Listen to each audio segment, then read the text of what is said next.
ازاي تقدر تهرب من هديه الفالنتين بمنتهى الشياكه؟ تنبيه هام جدا.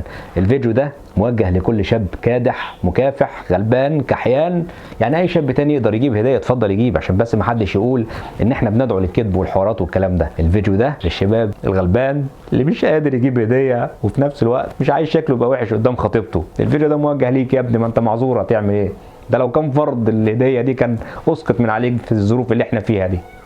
بص يا ابني، انت هتتصل بخطيبتك ويفضل الكلام ده يبقى النهارده، لازم النهارده حتى لو 3 الفجر تكلمها النهارده وانت في منتهى الحزن، وصوتك ده لازم يبقى منكسر، وركز على منكسر دي. هتكلمها وهتقول لها ما تيجي نشوف.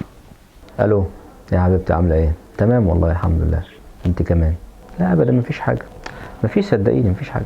انا ما كنتش عايز اقول لك والله واضايقك بقى. لا خلاص مفيش حاجه يا ستي، مفيش حاجه ابدا يا ستي. انا شاريت شويه بس مع الحاج هنا في البيت. مفيش، هي عازمه خالتي بكره على الغدا ولقيتها جايه بتقول لي عايزه فلوس وكده، فبسالها ليه، بتقول لي هجيب فرختين وكيلو لحمه. قال عاملين 820 جنيه، متخيله؟ كيلو لحمه 250 والفرختين كل واحد عامله 160.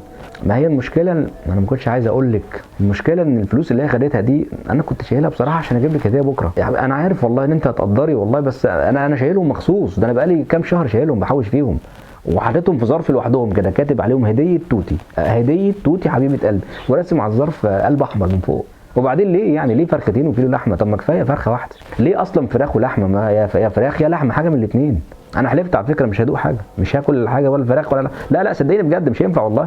لا ازاي يعني؟ انا يعني اجي اكل لحمه ولا فراخ وافتكر الزر، وانا ده انا كاتب عليه هديه توتي حبيبه قلبي وراسم قلب احمر وسهل. لا انا مش هاكل صدقيني بجد، ما تغطيش عليا معلش، اديني حريتي في الحته دي معلش. انا هجيب حته جبنه وهاكل في اوضه لوحدي، مش هاكل معاهم حد.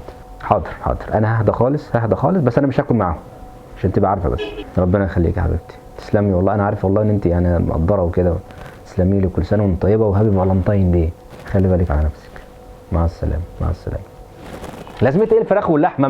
ما كان حاجه من الاثنين يعني.